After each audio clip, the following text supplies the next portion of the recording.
My name is Shantae Span, and I am the Assistant Dean for Online Education here at Southwestern Law School. Again, we're so excited to talk to you today about the Online J.D. program. I'm going to begin by just asking, we have Walker Gosson, who is in our admissions office, introduce himself to you. I'm going to ask a few of my colleagues in the admissions office, I'm sorry, in the online education department, if they can introduce themselves. Let's start with Shannon. Hi everyone, I'm Shannon Price. I'm the Assistant Director of Online Education. Very excited to be here with you all tonight. Excited in your interest in Southwestern. Thank you so much, Shannon and Katie. Hi everyone, good evening. My name is Katie Ascoon. I work closely with Shannon and Dean Span. I am the administrative assistant for the Online J.D. program. Thank you. When you all apply, you may have the opportunity to interact with Katie or Shannon or Walker. They are all part of the friendly team here at Southwestern that's eager to talk with you about Southwestern and our program. With that being said, I'm going to start by just sharing a few slides with you about the Online JD program. Next, Walker is going to talk to you a bit about the admissions process, and then we will leave time at the end for questions. With that being said, I'm going to just start sharing.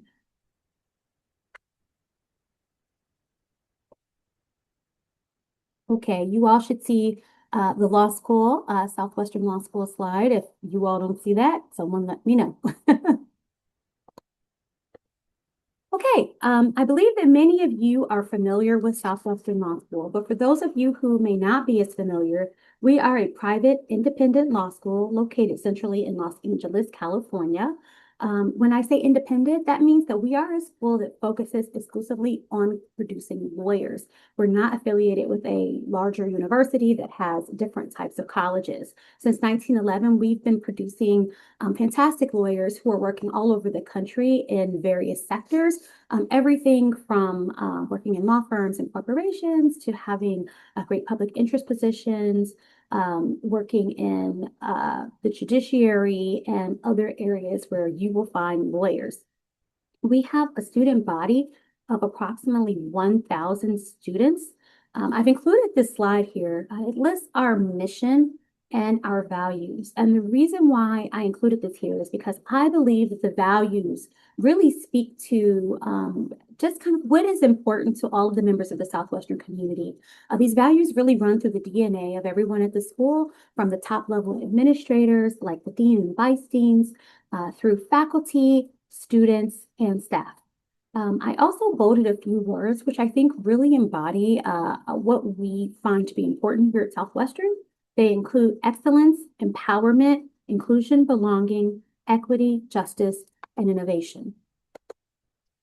Now, no matter where you're thinking about going to law school, it is very, very important that you look for a law school with great leadership. And we are very, very fortunate in this respect. So we have a great senior administrative team. Our school is led by our president and dean, Darby Dickerson. So Dean Dickerson is an extremely accomplished, innovative, and experienced law dean. She's the second longest serving law dean in the United States, and she's the longest serving woman law dean in the United States. She has been ranked by national jurists as one of the most influential people in legal education at least 3 times. I've only listed 2 of the recent times here on this slide.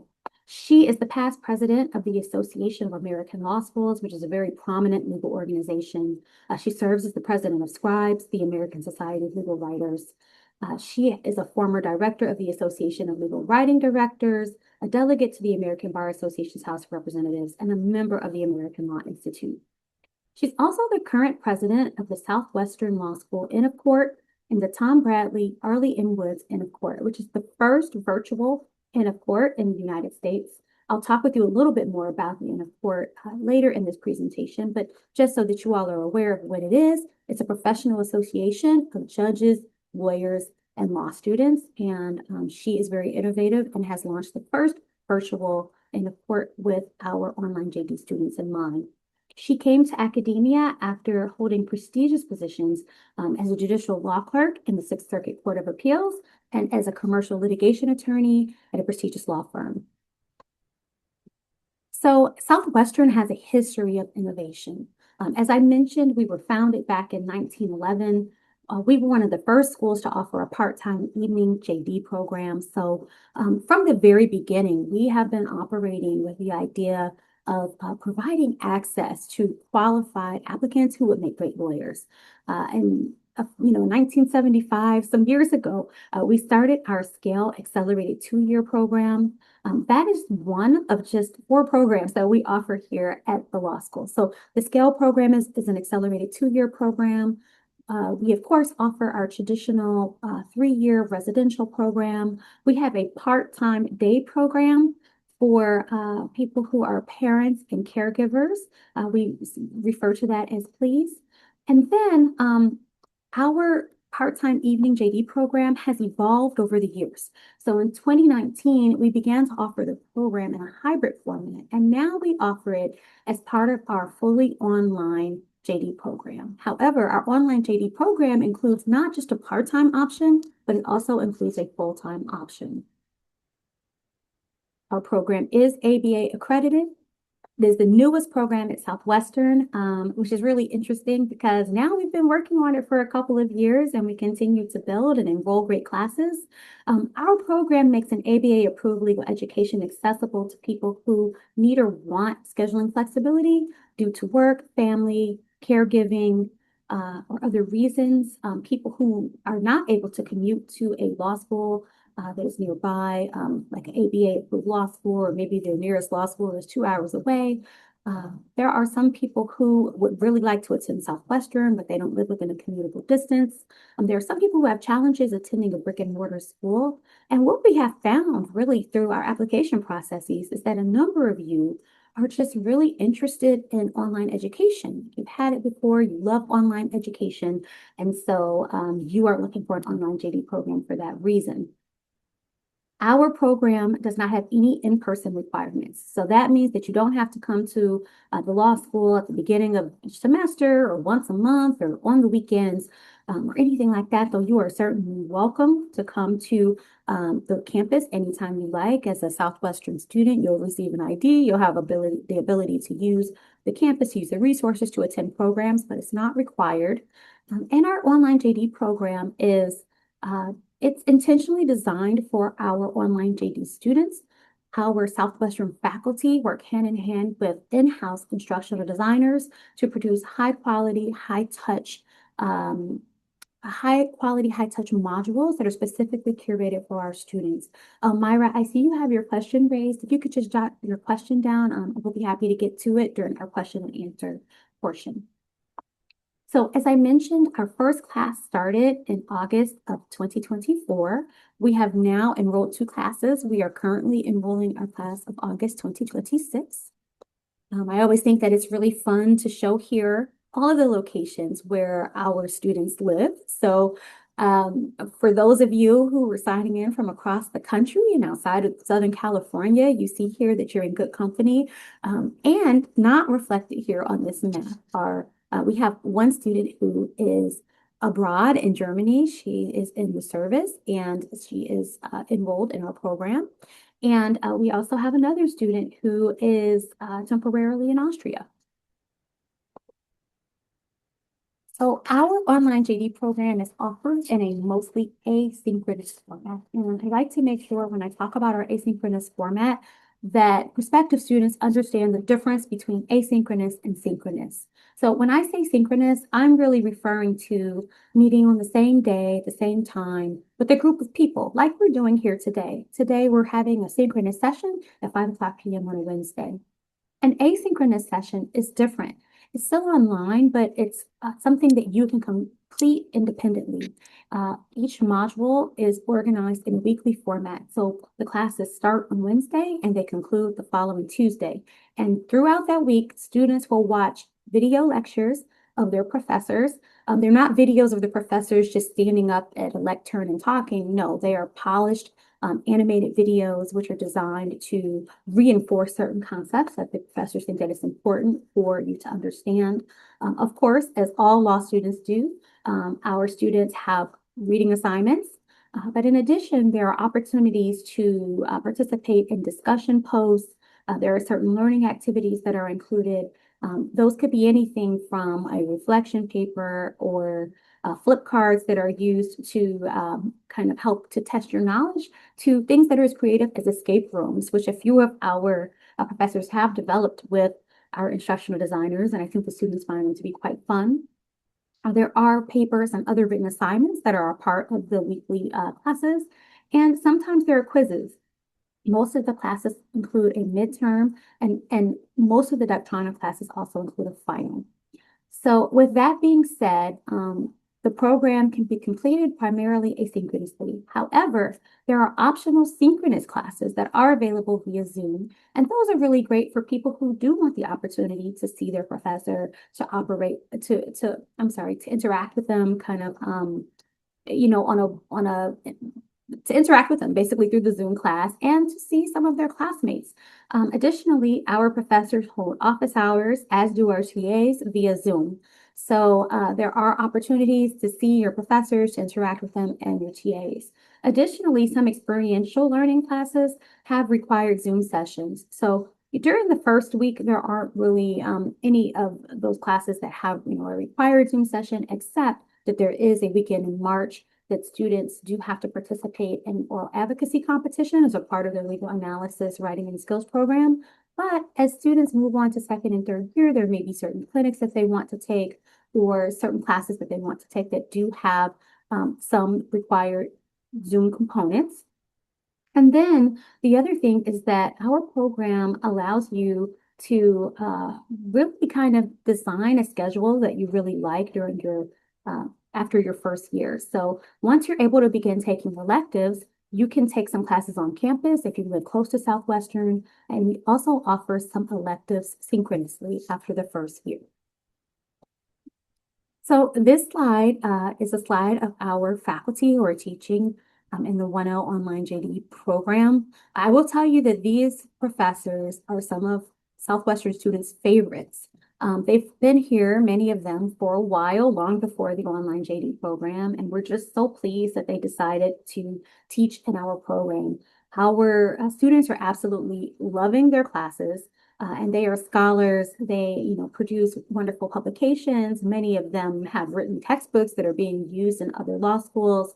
Some of them have been around for a really long time and even taught some of the senior administrators here at the school. So I know that their faces look friendly, and I will tell you that they are friendly, though, certainly when you're in class with them, they are professor. I'm sure that many of you are curious about what the asynchronous class looks like, so I'm just going to show you a short demo.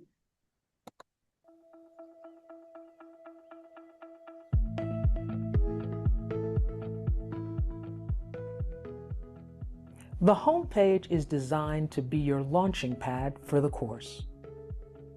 The navigation bar is consistent across all courses and is an easy way for you to access resources. From here, you can email your professor, get technical support, access the SW Law Student Portal, and more, all from the home page of each course. Your professor will introduce themselves here. The module list on the left side of the home page will list all the modules within the course.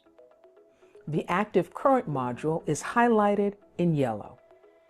Click on the module to be taken to the overview page for that module.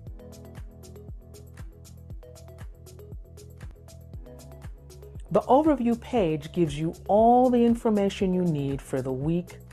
The left side presents you with an introduction, objectives for the week, reading assignments, and anything else you'll need to be successful.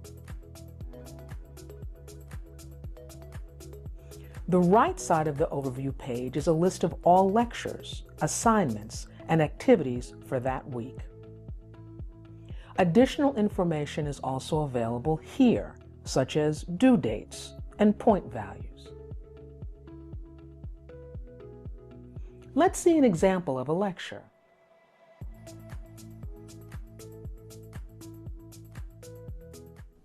The old common law approach to mens rea was to look at whether the individual who committed a crime acted with a guilty mind.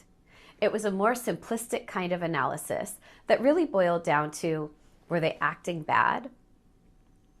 The Regina v. Cunningham case gives you a sense of this kind of analysis. That's the case where the defendant pulled the gas meter off the pipes in his cellar, which was attached to his in-laws' house. Now, at the time, people deposited coins. Each week includes practice with exercises like flip cards, discussions, interactive activities, and more.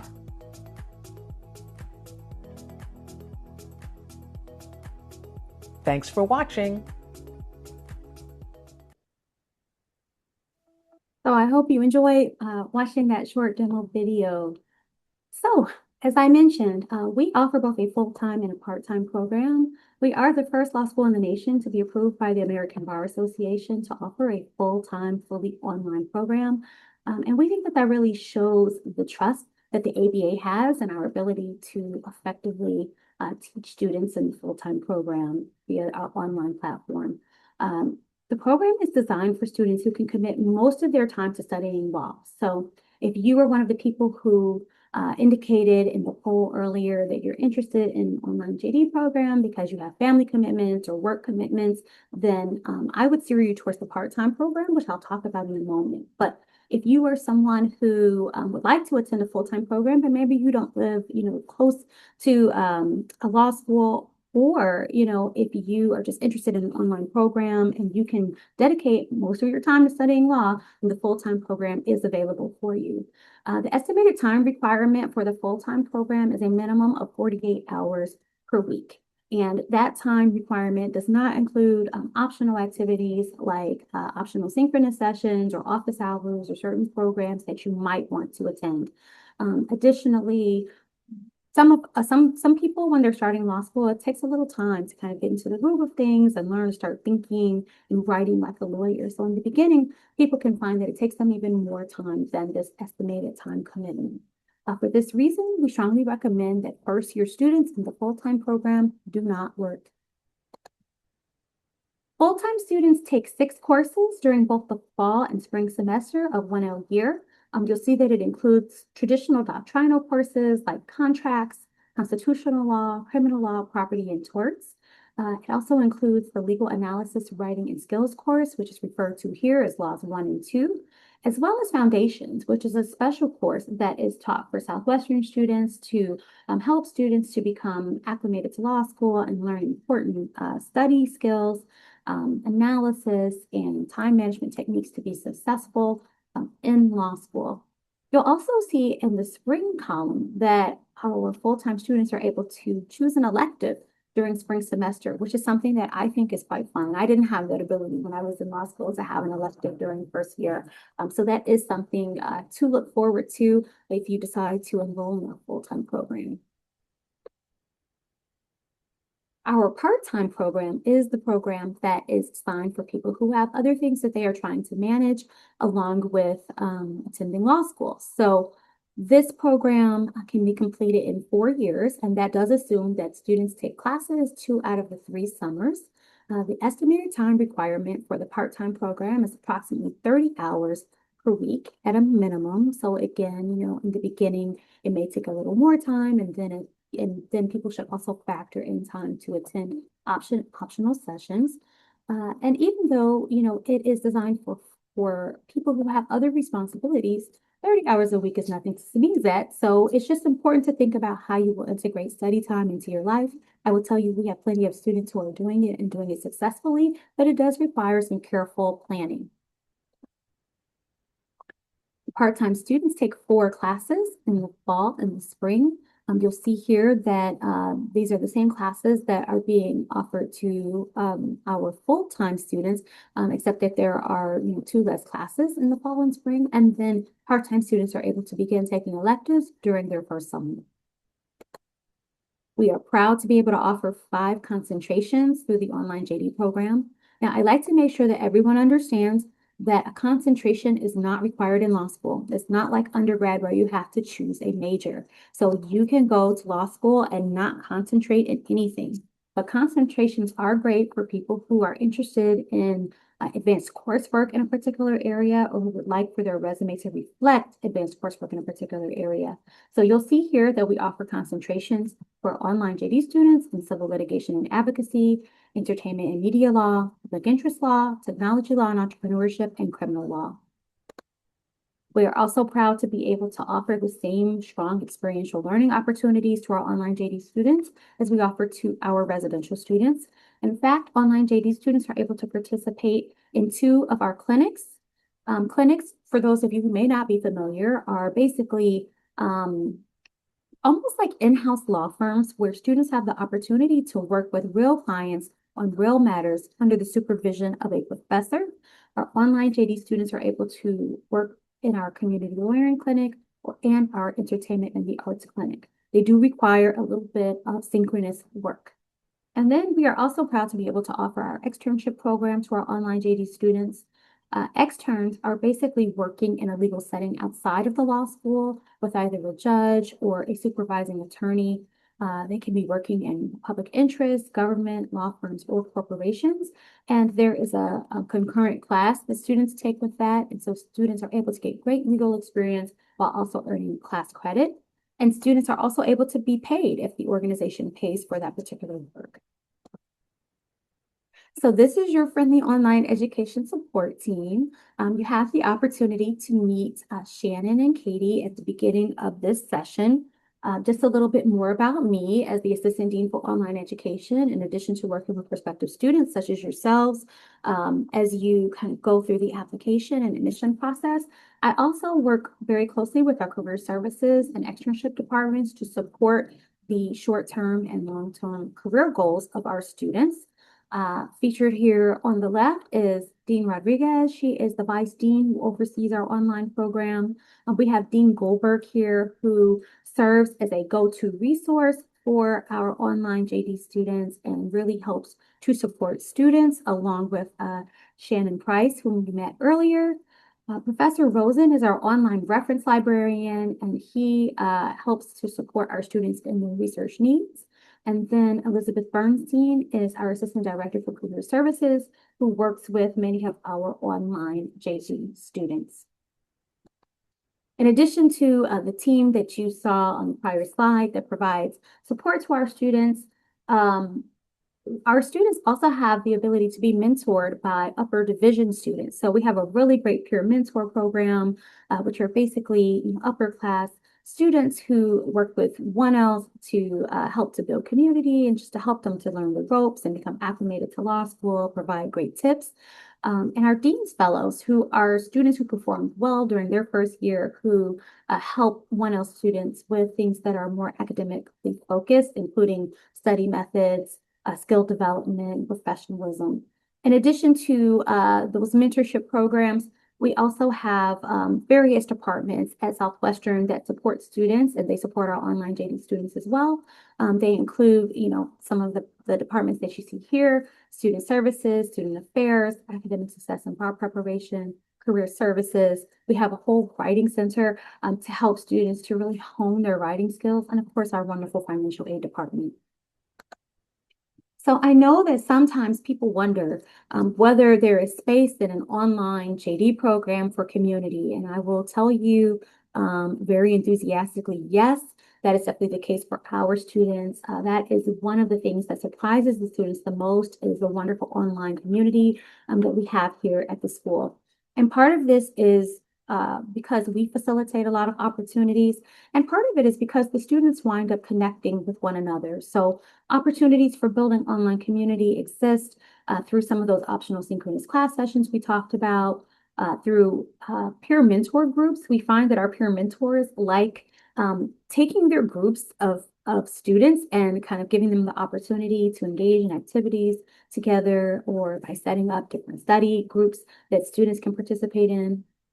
I mentioned earlier our Bradley Woods Inn of Court, which again is a professional association where online JD students have the opportunity to meet judges, lawyers, administrators at the school, and other students, and work together on developing a really fun presentation. This year, our presentation was about the art of persuasion. Our first year, we were talking more about certain professional development skills. We do have very robust programming here at Southwestern, and many of our on-campus programs are also offered by Zoom and recorded. But then the Online J.D. program also offers a number of virtual programs for our online students, and some that are even in person. So Online J.D. students that live close to campus or who want to travel to campus to participate.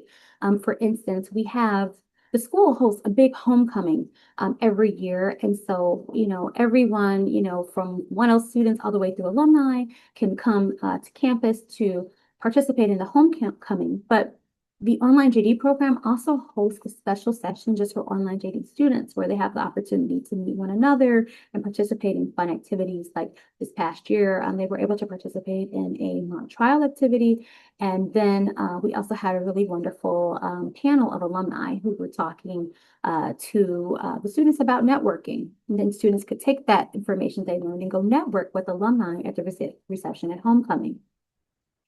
Our Online J.D. students are able to join and become leaders in student organizations, participate in report and other honors programs like negotiations, law review, and law journal. We do have a student advisory group where the group of students have the ability to interact with the administration to voice their feedback and develop relationships with senior level administrators in the program. And we have regular town halls, which typically focus on different topics throughout the year that are of interest to our Online J.D. students.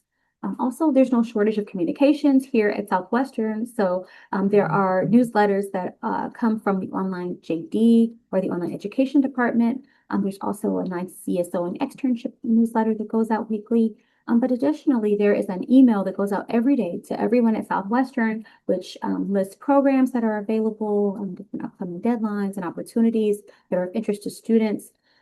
We have a great resource called the Hub.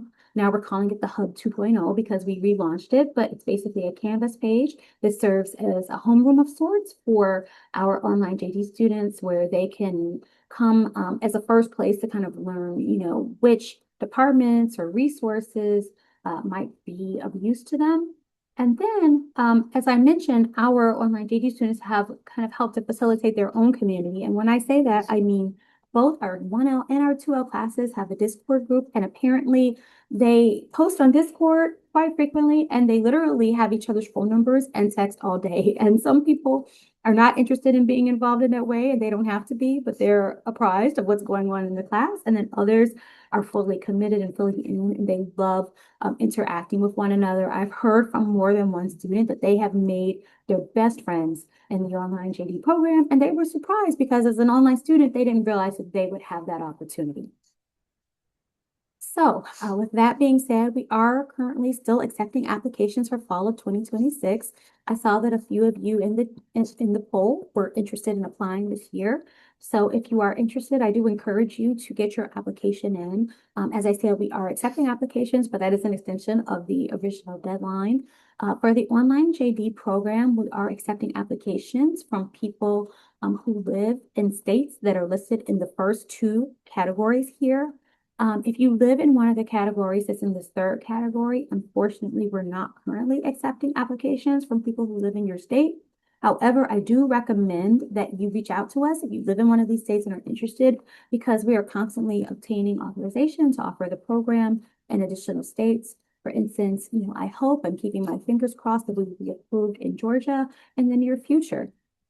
So with that being said, if you have questions, you can feel free to email us at onlinejd@swlaw.edu. But again, we will have a question and answer segment at the end of this program, so you can also ask them here today.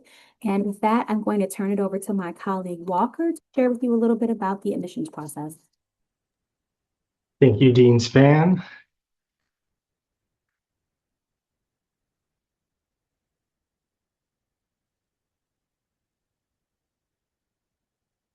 All right, you should be able to see my screen right now. Please let me know if you can't.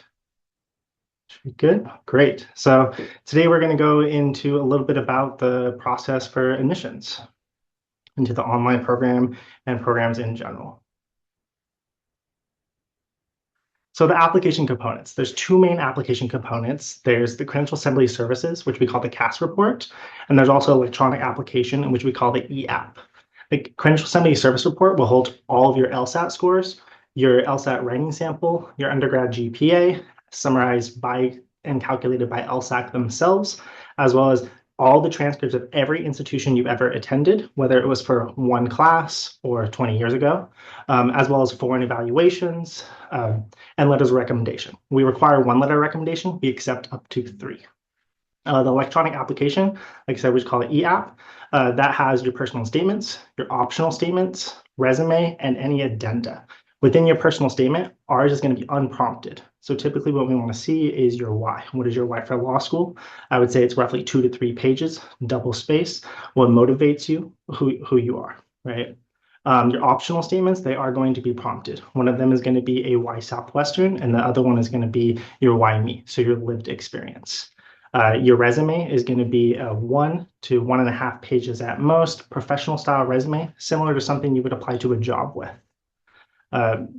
You also have your addenda. So you have your required addenda, which would be your character and fitness addenda, question 19.1 to 19.10. That would be anything related from arrested to lawsuit to academic probation and so forth. Those are going to be required to tell us. Now, we also have our optional addenda, which would be your LSAT and your GPA addendum. So if you believe there's anything relevant or any more information you want to include, I highly recommend you do it. So for an LSAT addendum, typically if it goes up or down roughly 5 points, I would recommend you write an addendum. For your undergrad GPA, if you have an upward trend, a downward trend, I would recommend you write an addendum in that as well. Your addendums are your voice and your opportunity to explain anything you believe is relevant for the admissions committees to understand. More information regarding our programs. You want to review all the programs we offer, whether it's the scale, the 3-year traditional day program, 4-year part-time in-person program, 3-year and 4-year online program, and review it based upon your own schedule, your own circumstances, what you can do, right? Whether you want to do online or in person. One thing to take note of is that you can do, for the full time, you work on a maximum of 20 hours a week, right? So you want to weigh those pros and cons within there. You can always schedule a counseling session with us to talk, to get more details and more information in that. The first question on your application actually asks you to rank your programs. So based off your preference, and you're going to be considered for your first choice. So for example, you may rank only online programs. You can rank all the programs. You can rank just in-person programs. But your first choice is going to be what you are considered for. And if you are applying for the online programs, there will be a short set of questions in which they engage your interest in it. So you're going to anything from ranging from, do you have any experience with asynchronous learning and so forth. So I recommend you go through there, tell us where you're going to live, tell us if that you have that experience and so forth. Note that interviews are going to be mandatory for the scale program. Interviews are not mandatory for anything else, but if you are contacted for them, it's highly beneficial for you to participate in them. I would recommend, like, for example, if you're waitlisted, I would recommend that you participate in an interview. As well as going back to the optional statements, the one that asks you to share your interest in Southwestern. So this can be a good opportunity for you to go into greater detail about why you're interested in online, what motivates you. As Dean Span was saying earlier, maybe you are far removed from an ABA school. Maybe it allows you to have the opportunity to go into more depth and more detail about who you are and what you want to do. So I highly recommend doing them, but at the same time, quality over quantity. There's no reason to include them if you've already said that, and those would be redundant. Our application deadline, you can see our website for them, but currently the application deadline is going to be May 1st. The application cycle does begin in September. So every year it does begin in September, and then right now we have a deadline of May 1st, and then that probably will be extended again until June 1st. But financing law school. So the first thing I recommend is I would recommend you look for FAFSA, submit so you can receive your financial aid, rank Southwestern, and rank your interested programs within your top 5 programs so that the financial aid offices can actually get your financial aid award letter, right? So we do accept that. We do accept loans and so forth. But as far as the scholarships go, all admitted students are automatically considered for scholarships. Scholarships can be heavily based off the numerical values within your application. So for an example with you, that'd be LSAT and undergrad GPA. Our LSAT median is a 157. Our undergrad GPA median is a 3.51.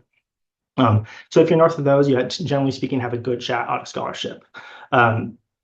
After that, so after you're entering scholarships, they can range from books, they can range from larger scholarships to smaller scholarships and so forth. But after that, in your 1L year, in your 2L year, sorry, you have something called a Dean's Merit Scholarship. So your Dean's Merit Scholarship is going to be awarded to all students in the top 30% of their class, including the top 1% will get a full ride. Tuition for on-campus is going to be roughly the same for the online, and you can see the numbers provided right there. So full-time is going to be roughly $65,000 a year, part-time is $43,000 a year, and scale will be $92,000 a year. Please note that this does not include summer sessions, which are charged per unit basis. If you have any questions, you can schedule a counseling session with us directly to go over anything you want. We do one-on-one sessions, so we can't give you direct feedback on your file, but we can give you a general advice about how you should write a personal statement, to who you should get letters of recommendation from, and any more in-depth meeting you want if you want a more personal one-on-one. You can contact us through there, as well as you can contact the online session. But please feel free to email us. I'm going to put my email directly in the chat, but I'll read it out here too. It's wgoslan@swlaw.edu. And please feel free to call us as well.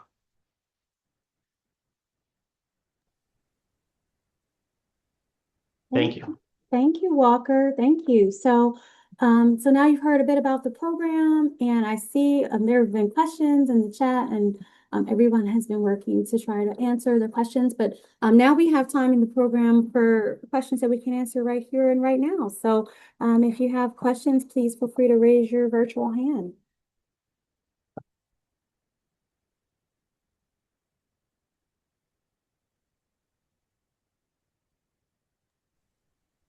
Dean Span, since I don't see any hands raised. We did have a question from Kina. Do you have classes in fiduciary law in the program, estate or tax law courses? So thank you for your question, Kina. So I'm not aware that we currently have questions in fiduciary or tax law, but we definitely have classes in trust and in trust and estate. So that is a bar course, and we are offering that class. Now, that being said, we are constantly developing new electives. So just because we don't offer something now doesn't mean we won't be offering it in a year or two.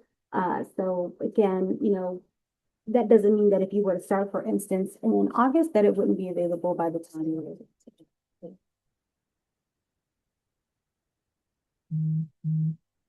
Okay, thank you. Elmira?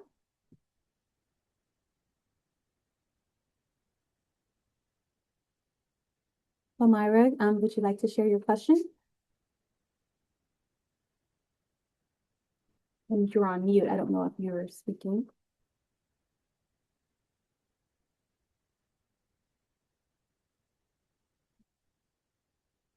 Okay, well, Elmira, we can't hear you, so just feel free to raise your hand again. Hello? I want to figure out, are you there? Okay. Yes, I'm here. Sorry. Oh, okay, no worries. Okay. Okay, so a couple of questions. First of all, thank you for the information. It's very useful. You're That welcome. I noticed on LSAT website your deadline to apply for fall for 2026 is May 1st. Now, after May 1st, will you be accepting late applications? Yes, so we will continue to accept applications after May 1st. So if you are ready, if you have an application ready to go, I encourage you to go ahead and get it submitted. As we get closer to the beginning of the school year, of course, the class begins to get full and things can get a little bit competitive. So if you have it ready to go, I encourage you to go ahead and submit it soon. Thank you. Second question. Sorry, it will be short. No, it's So, fine. LSAT scores, if they are not released yet, is it possible to submit the application, then provide the LSAT score, or it has Yes. to be released before I submit the application? So you can submit your application prior to receiving your LSAT score. However, it will not go into review until we have your LSAT score. So there will be an option in the application where you can just indicate that you will be submitting your LSAT. And it's up to you whether you want to go ahead and submit it and just, mark off that the LSAT score is coming, or if you want to wait until your LSAT score has been released. Okay, thank you. And the last one, so as far as I know, the fully online JD programs are not supposed to be ABA accredited, right? So No, how our come? program is ABA accredited. Okay, that's what is very interesting, because looks like that you are the only school that is fully online and ABA accredited. No, there are some other schools that are online and that are ABA accredited. Um, so I mean, there are some Not that exist. You can actually do, some research on the ABA site and learn more about those. There is a special process that we have to go through to be approved by the ABA. Yes, I actually did some research, and looks like that it's supposed to be hybrid program, right? Our program is not hybrid. Our program is fully online and it is accredited by the ABA. Okay. Okay, thank you so much. You're welcome. Suzanne? Hi, yes, actually I was gonna ask about that the hybrid thing. That if there was an option, I know you mentioned this one was online, but do you guys have an additional one that's like part online and part in person, or is it only online or all in person with your school? So, our school is great in that we provide some flexibility. So our program is designed where students can complete it fully online. However, for students who live close to campus and who want to kind of create a hybrid experience for themselves, they can do that by taking classes on campus after they complete, their first year if they're full-time or their second year if they're part-time. So we do have students in our program who take some of their classes on campus, in essence, kind of creating their own hybrid program. That being said, all of the required courses, you must take all of the required courses in an online format. So it would be electives that you would be able to choose to So electives take. can be taken in person, and that's what you're talking about, like the hybrid kind of, it feels hybrid. Yes, that's right. Okay. And then there was the option of so you said there's 3 years is the full one, but with summer, and then there's a shorter version that's only 2 years with summer as well. No, no, no. So we do have a 2-year accelerated program. It's called Scale, but that program is in person. So the online JD program, we offer a full-time 3-year program and a part-time 4-year program. Okay. So if you're interested in online, you got 3 years or 4 years. If you're interested in 2 years, then you got to come on campus. Oh, okay. So on Yeah. campus is the 2-year one. Okay, got it. Yes, that's correct. And if you're interested in learning more about that program, feel free to reach out to the admissions office or go on the admissions events page and you'll find information there about, Do you guys reduce the cost for people that live in the area? No, no, the tuition is the same whether you live in the area or not. Okay. Mhm. Thank you. You're welcome. Alexandra? Hi, I was wondering how you factor work experience for older applicants. Yeah, so Alexandra, that's a great question. We do a holistic application review, meaning that we consider a number of factors beyond just the LSAT and undergraduate GPA. I will tell you, so I talk to a lot of people who say, oh, I'm not the traditional, law school applicant because I have, these various experiences in our program because of its flexibility, because it's online and it's asynchronous. Most of our students are actually the non-traditional law students. So we've got a lot of people in our program who have great experience. We've got a range of students, like when they start, ranging from like the youngest I've seen has been 20, and the oldest I've seen has been like 67. So we have people who are now working on even their third careers. Okay, Kayla? Hi, just a quick question. If you have your graduate degree, will that be able to play a factor in like the GPA? Like, let's say your graduate GPA is significantly higher than your undergrad GPA. Yeah, so again, we do conduct a holistic application review. Okay. We do place significant weight on the undergraduate GPA. However, GPAs in master's programs can be helpful, particularly if an undergraduate GPA maybe isn't where you necessarily want it to be. What I do think can be helpful is to provide a GPA addendum. Okay. Thank you, Robert. Yeah, so what we find sometimes is because our program attracts people who have been out of school for a really long time, it's like there's maybe something that happened when they were in undergrad, or it may just be like general immaturity. And since that time, they've gone on to do great things professionally, and it can be very helpful to the reviewers to kind of identify, what happened in undergrad that may have led to certain grades that you weren't, that happy with, and why it would be different in law school. And Okay, thank you so much. highlighting that you did well in your grad program never hurts. Yeah. Thank Yes, you so much. you're welcome. Alex? Let's see. Can you hear me? There we go. Yeah. Yes, hi. So, just a quick question. Would it be worth submitting my application and getting that in here in 2026 if I don't finish my BA until the end of this year? Do you Or mean, should when do you finish in August, or do you finish in December? December? Oh, December. so you have to have completed your undergraduate degree in order to enroll. So if you complete your degree in December, you would have to apply for August 2027. Okay, so I'm gonna push it out then. There's no way to fit it in early and get it all lined out and then just jump in. Not unless you're somehow able to accelerate that bachelor's degree. Yeah, I tried. Yeah. That was my question. Thanks. Okay, thank you. Natalie? Hello. Hi. Hi. Yes, I have two questions. So from aside from explaining your motivation for law school, what additional qualities or elements do you guys look for a strong personal statement? Yeah, so the personal statement can be very daunting for people because there's no real prompt necessarily, right? So the reviewers do like to come away with an idea of who the person is, who is applying, and definitely, including some information about why you're interested in attending law school. It doesn't have to be explicitly stated, but there should be some kind of, like, the reader should come away kind of knowing why you're applying at this particular time. The other thing that I will say is that you should consider it a writing sample, right? So as you are drafting your personal statement, you want to be very careful uh, to be a strong writer, to make sure there are no mistakes, make sure there are no typos. Sometimes it can be helpful to ask someone you trust to review it and provide some insight. But other than that, we're really just kind of looking for your story and information about, what brings you now to the point where you're interested in applying to law school. And if you've got some information in there that lets us know why our program is a great fit, that's also great to know. Walker, I don't know if you have additional feedback. I know you read tons and tons of applications. Do you have additional thoughts on the personal statement? Sure. So when I read a personal statement, like I said, I want to know your why. And the age-old adage I've heard my entire life, and it's very true when it comes to personal statements, is show me, don't tell me.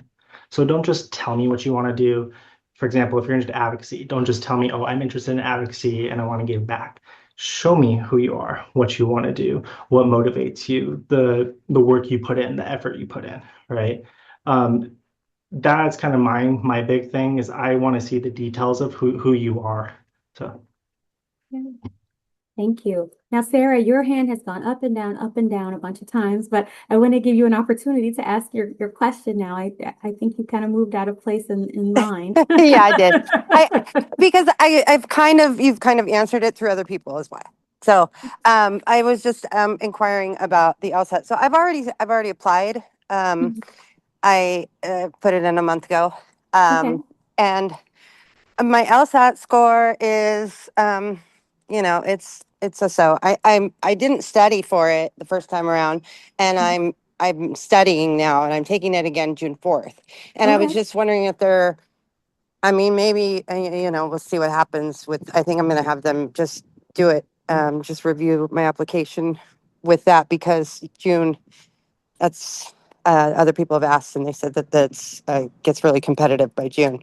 So I was just wondering if there was a way to update my application after I take the June LSAT, if with a better score, or if that's why I put my hand down again is Oh, because yeah. No, I so kind of we get it. do receive notification from LSAC when new scores post. Uh-huh. That being said, if you have indicated that you have a new score coming, your application will be on hold until we receive the new score. Right. So I think I'm going to have them just review it anyways because I I think I think that's probably what I'm going to do. But that's why I put my hand down. So, but thank you for your No, help. you're Thank you welcome. for the Feel free to information. reach out to the admissions office if you want to speak with a counselor one-on-one Okay. about, which approach would be best. Okay. All right. Great. Thank you. You're welcome. James? James?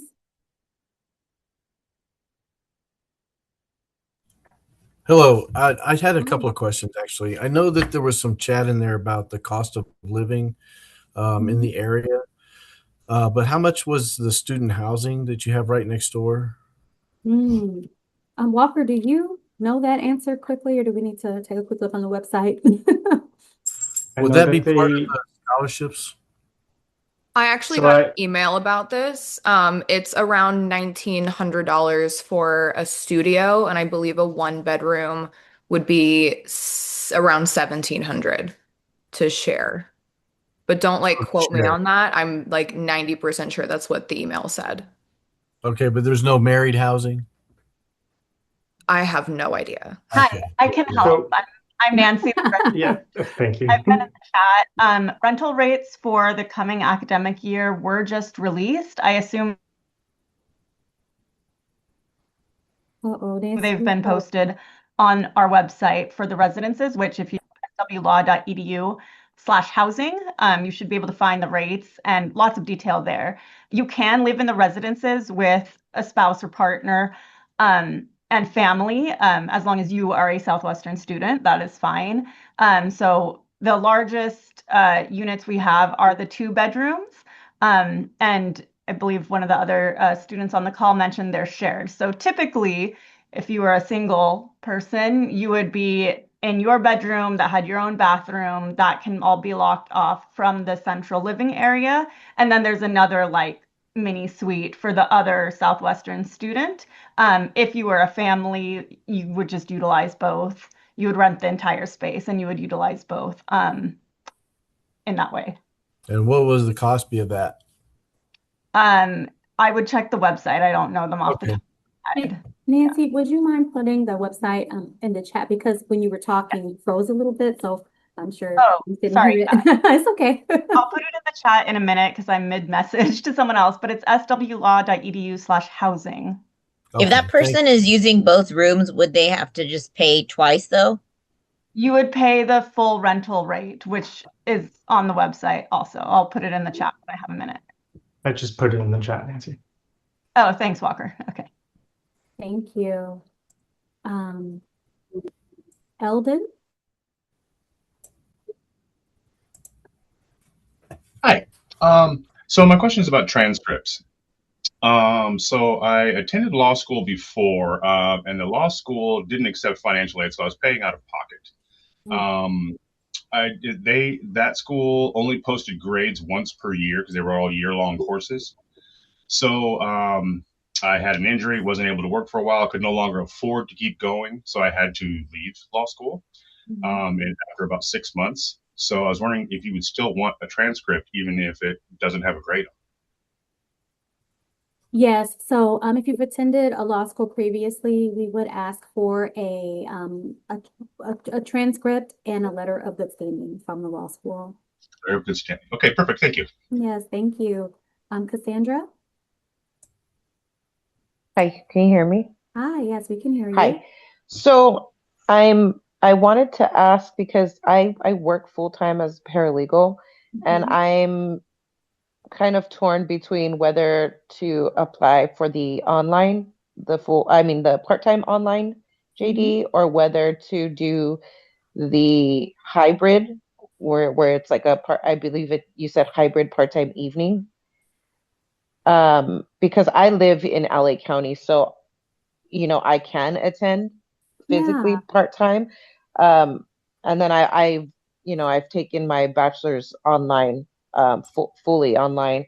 So I just wanted to ask what makes the hybrid program different from the fully online part-time? Yeah, Cassandra. So We actually don't offer the program in a hybrid, or we don't offer an official hybrid program. So basically, part-time students, anyone who starts, in this Mhm. class or later would have to enroll in the Online J.D. program. However, you would have the ability to take some electives on campus after you complete, the required kind of like 1L, well, I guess 1L and 2L curriculum if you are a part-time student. So there is not a part-time evening program, is what you're saying. That is It correct. That program was kind of grandfathered as we launched the Online J.D. okay, so the online one, so it's either between full-time online, part-time online, or full-time in person, correct?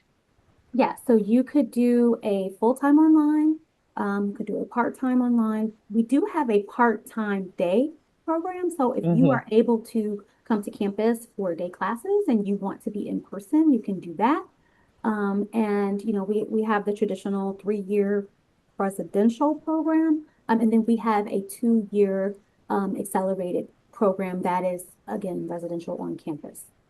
And so, applying to the part-time online program, your first year is fully online, and then you said after your first year, you do have the option to take some courses in person, um, as Yeah, well. yes, that's correct. You can take Okay. some electives on. You could take some electives on campus, but you still have to take Okay. required courses as a part of the online curriculum. Okay. Thank you.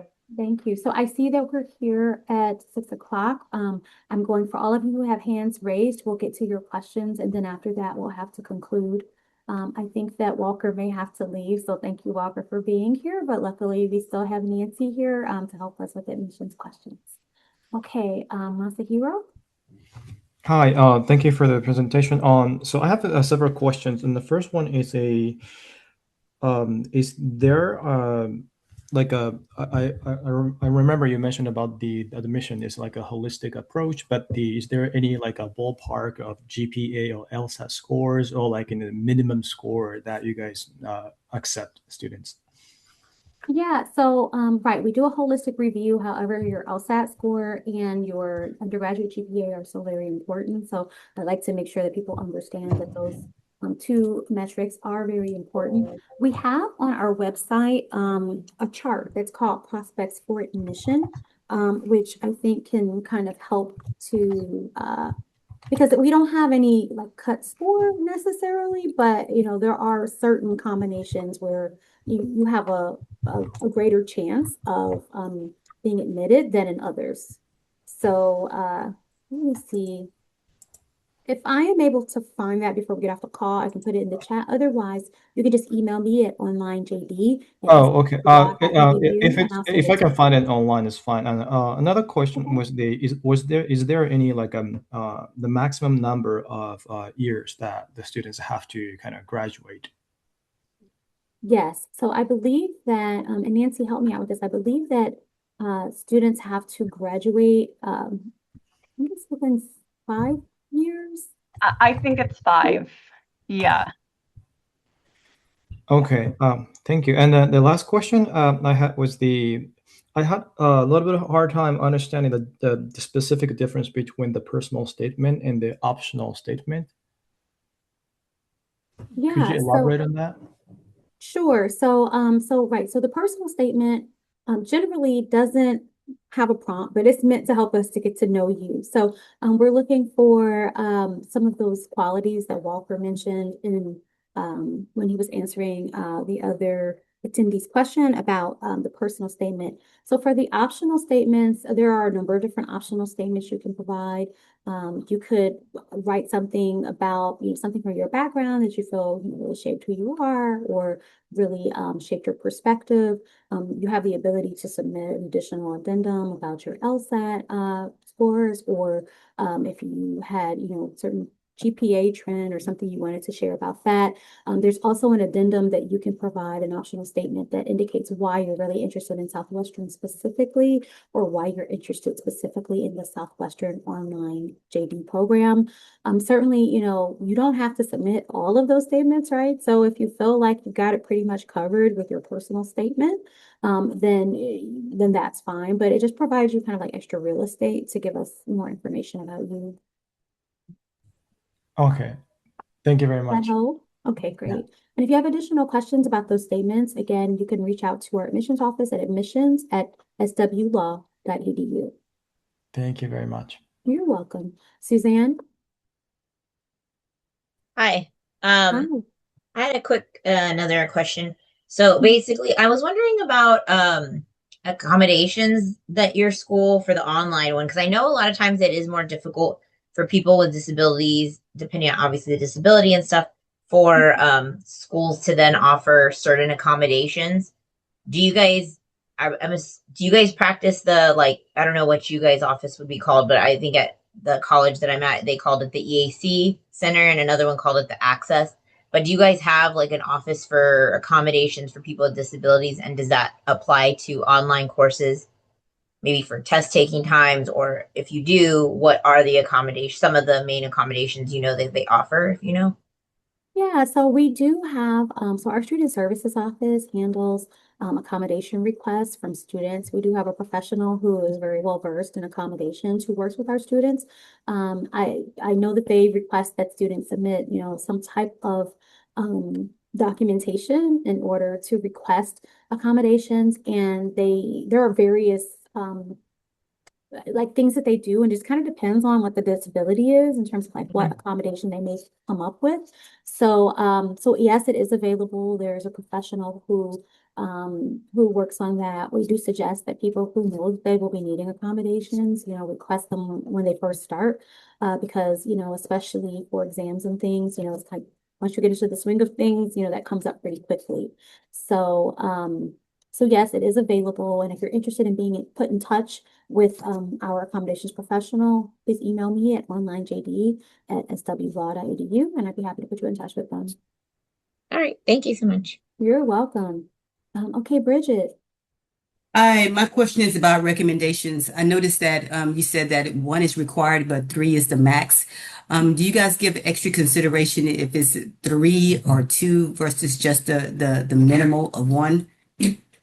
Yeah, so we always really like to see more than one. I will tell you that. I mean, you're only required to submit one, but it's always nice to see more than one. So, and Okay. it's, I mean, that being said, it's like it depends, right, on like who the recommendation is from and how valuable it is. I mean, you want to make sure that the person's going to say something positive about you. I mean, that might seem pretty basic, but we've seen some things, right? We're reviewing Yeah. files. So you want to make sure that you ask the person if they can write a positive letter of recommendation.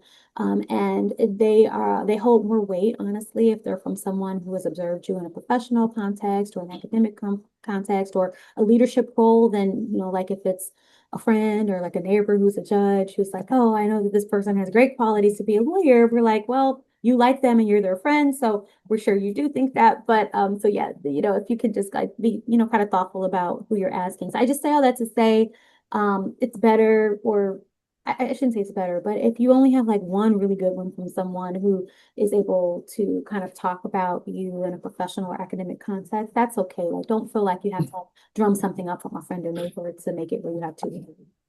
Okay, because the reason why it's concerning is because I did my undergrad online as well, and sometimes it's hard to foster those relationships with the professors, and so trying to get being so close to graduating in May, and then it's so hard to try to go back and try to foster a relationship in the reverse to someone to write a recommendation. But I would be considered like more of a non-traditional. So I do have a lot of work experience. So it would be more of showcasing that. So I just wanted to make sure that that if it's no academic recommendation on there, would that be cause for pause since the bachelor's degree has just been completed? No, I don't think so. I mean, just get a strong letter of recommendation. I mean, if you have something from a professional context, We don't get an academic letter from everyone. So. Okay, that's fair.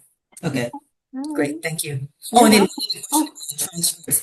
I looked up the clearinghouse where some of my schools that I went to did not participate in that. So is it my responsibility to make sure I list every school, or do you guys? Because I don't want to, lack of a better word, I don't want to leave out one in terms of how it's my responsibility to make sure every school that I've attended, because I've attended some audit classes, some DIM classes, and whether they produce a grade or not, I still have to write them all down. So if I leave one off, and like I went to a program, is that going to be concern? Is that going to be a concern? Because say for instance, I went to UCLA film school for like 8 weeks and it did like a certificate. And it really was just a passive fail grade. But if I don't put that down, even though if it doesn't go toward my GPA, will that be considered like incomplete? I wouldn't say that a certificate program that doesn't go towards your GPA is necessary, although it could be helpful, but certainly any programs where you earned grades towards your bachelor's degree or a master's degree you should include. Okay, got it. And I know this is crazy, but you guys will make the difference. If I do put it there, you guys can discern from the difference between this. Well, I guess you answered the question. Okay, there you go. All right. Okay. If I'm you on have mute any now. further questions about that, feel free to I reach will out to do. admissions. I Okay, will and do. last but certainly not least, Kina. Yes, hi. Hi. I have a question. And you may have answered in the Wait a chat, second. I have. but I couldn't find it. If you start out as a part-time student, can Mhm. you take more hours? I think you said what, 20 hours for a part-time student? Can you take more than that, like in the fall and in the summer sessions? So part-time students take approximately um, that's between 9 and 11 credit hours per semester. And it's a little bit less in the summer because summer courses are accelerated. So if you were a part-time student and you wanted to take more credits than that amount, you would have to petition to the Student Services Office and it will be up to their approval. Okay. Okay. Okay. All right. Okay.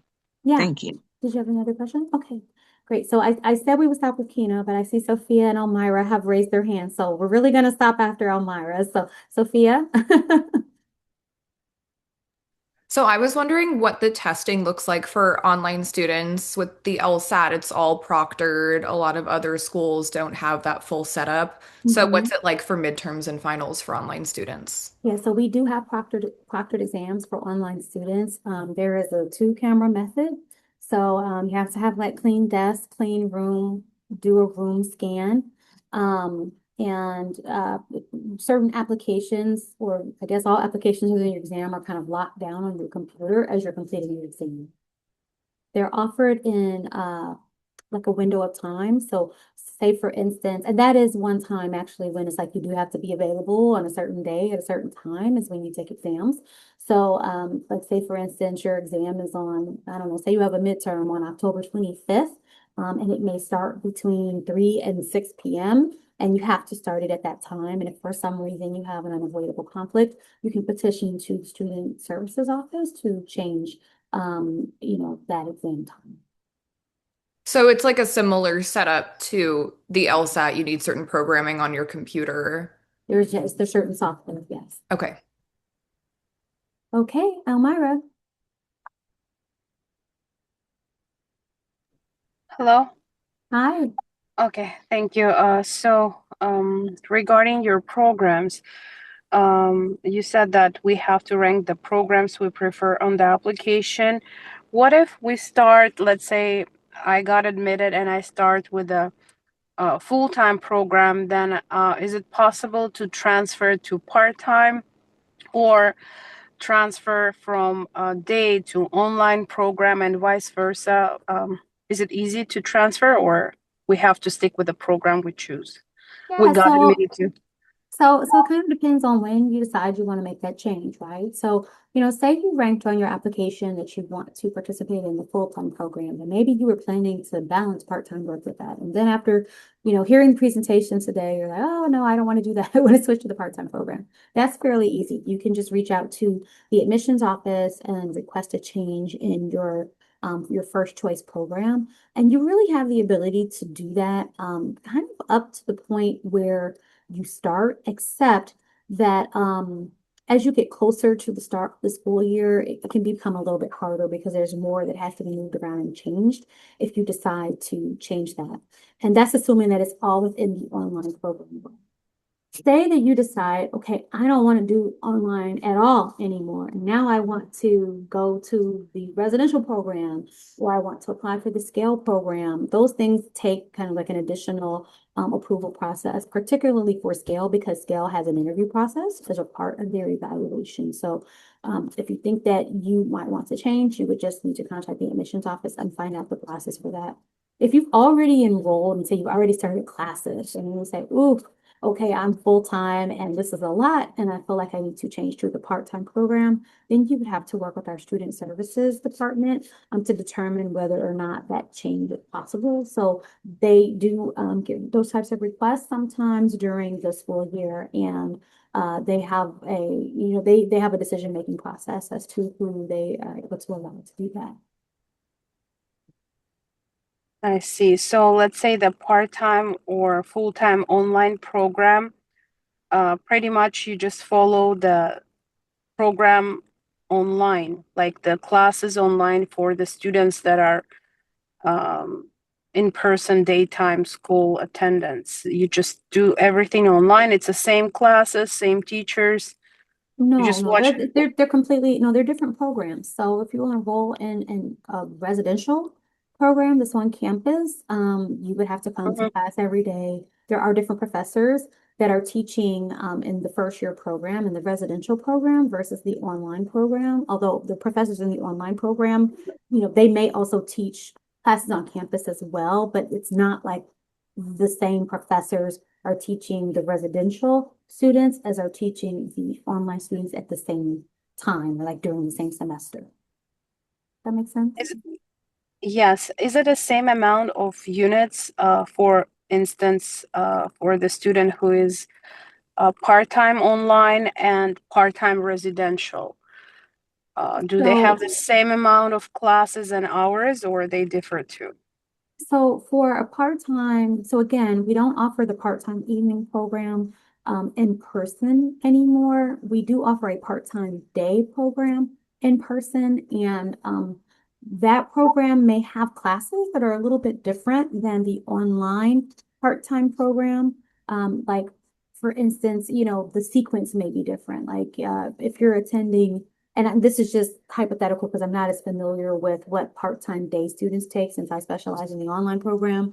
But say, for instance, torts. It might be that an online student who's in the part-time program takes torts during their first year, but in the residential program, they don't. I heard you have students that are abroad outside of the United States. So is it allowed to be admitted here in California, start online program, and then let's say move outside of the United States for pretty much no particular reason and still be in the program? That really depends on the place that you're wanting to move. I would not count on that. If you, are thinking that you might want to be abroad while you're in the program, that takes a special inquiry and some research on our part. So you would want to talk with us one-on-one before, trying to go down that road. I see. Thank you so much. And one last question. What do you think? What is like statistically like the lowest LSAT or like their LSAT scores of your students that you admitted, starting from the lowest? What are the numbers? Yeah, I don't know the absolute lowest LSAT score. I will tell you that our 25th percentile last year, I believe it was around a 144 or 155, which means that 25% of the people who enrolled had LSATs at that score or lower. Thank you so much. Thank You're you. welcome. Okay, Eldon, I see you have a question. I promised everybody we would finish after Elmira, but I'm happy to stay on to answer your question, and then we'll close. Okay, just real quick. Before I apply, would I be able to come down and get a tour of the school before applying? Yes, yes, absolutely. You can reach out to the admissions office, and they'd be happy to show you the school. It's actually quite beautiful and surprising, so I hope you take advantage of it. Perfect. Thank you. You're welcome. Okay, well, thank you all so much for coming this evening. I hope that you enjoyed the program, and certainly, if you have questions, feel free to reach out to us. The online JD email address is onlinejd@swlaw.edu, and the admissions email address is admissions@swlaw.edu. And again, thank you so much for attending.